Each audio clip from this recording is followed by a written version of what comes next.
भोंदू अशोक खरात प्रकरणामध्ये आणखी धक्कादायक खुलासे समोर येत आहेत। खरात फाईल्समध्ये 150 पेक्षा अधिक व्हिडिओ असल्याची माहिती समोर येते आणि यापूर्वी 100 पेक्षा अधिक व्हिडिओ असल्याचं समोर आलेलं होतं। लैंगिक शोषणातील व्हिडिओंचा आकडा वाढल्यानं प्रकरण आणखी गंभीर बनतंय, तर आक्षेपार्ह आणि संवेदनशील व्हिडिओंचा हा मोठा साठा आहे। आणखी व्हिडिओ समोर आल्यानं पीडित महिलांची संख्या सुद्धा वाढण्याची शक्यता आहे। एसआयटी आणि पोलिसांकडून व्हिडिओंची सखोल तपासणी सुरू आहे आणि या व्हिडिओमधून मोठे खुलासे होण्याची शक्यता आहे।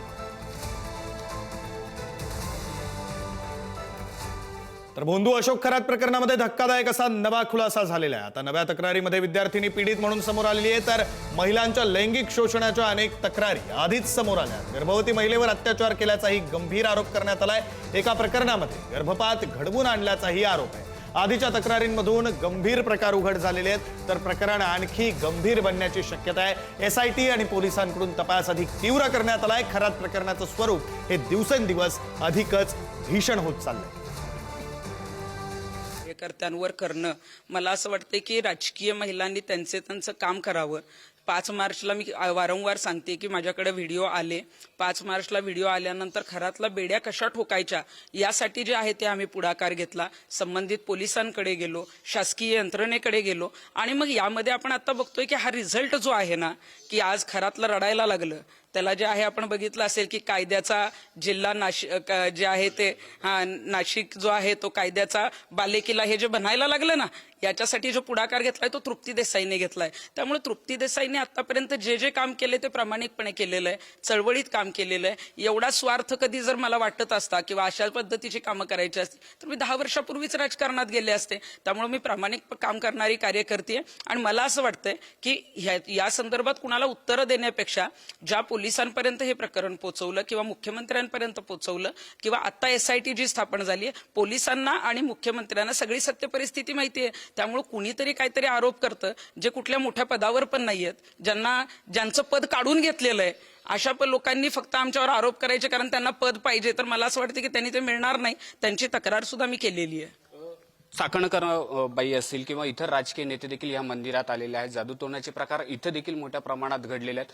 असे जेव्हा राजकीय मोठे नेते अशा स्तरावरती येतात किंवा कुठल्या भोंदू बाबाला आपला गुरुस्थानी मानतात, याबद्दल काय भावना असेल? बघा, रुपाली चाकणकर तर या ट्रस्टवर पण होत्या। जेव्हा आम्हाला हे सगळ्यात पहिला कळालं होतं तेव्हा आम्हाला वाटलं होतं की ट्रस्टवर एखादी व्यक्ती कदाचित आध्यात्मिक मंदिर आहे, एखाद्या ट्रस्टवर राजकारणी असू शकतो, परंतु प्रत्येक कार्यक्रमात असेल, त्यांच्या घरगुती कुठल्याही याच्यात असेल किंवा त्यांच्या प्रत्येक निर्णयात जे आहे ते चाकणकर जे आहे ते स्पष्टपणे दिसत आहेत। जेव्हा श्रीरामपूरच्या वर्तमानपत्रात 2025ला ही बातमी आली त्यावेळेला पण चाकणकरांनी दबाव आणलेला होता। आता जेव्हा शिर्डीला खरातला अटक होण्यापूर्वी जेव्हा 10-12 दिवसापूर्वी गुन्हा दाखल झाला, त्यातले जे तपासी अधिकारी आहेत त्यांनाही पुण्यात बोलवून जे आहे ते चाकणकरांनी झापलेलं होतं। म्हणजे कुठंतरी खरातना वाचवण्याचा प्रयत्न चाकणकर करत होत्या आणि मला वाटते म्हणूनच रुपाली चाकणकरांची सुद्धा एसआयटी चौकशी होणं गरजेचं आहे, कारण त्या ट्रस्टी पण होत्या। खेमनारांनी सुद्धा कशा पद्धतीने दबाव चाकणकरांनी आणलाय तेही सांगितलेलं आहे आणि त्यांची चौकशी होऊन तपासात जे काही निष्पन्न होईल त्यानुसार त्यांच्यावर कारवाई होणं गरजेचं आहे। हे जे मंदिर आहे, मंदिराच्या आसपासचे जे गाव आहेत, जेव्हा आम्ही त्या गावात पोहोचलो, गावकऱ्यांशी जेव्हा आम्ही बातचीत केली, त्यांचं म्हणणं असं होतं की शनिवार रविवारी खरात इथे असायचा, अनेक राजकीय नेते व्हीआयपी लोक इथे यायचे, त्या दरम्यान गावकऱ्यांना ह्या मंदिरात प्रवेश दिला जात नव्हता, त्यांना मंदिरापासून लांब ठेवलं जात होतं, राजकीय दबाव आणला जात होता। गावकऱ्यांचा देखील अनेकदा खरात सोबत वाद झालेले आहेत आणि जेव्हा हा वाद पोलीस स्टेशनला पोहोचायचा तेव्हा पोलीस स्टेशनमध्ये राजकीय नेत्यांचा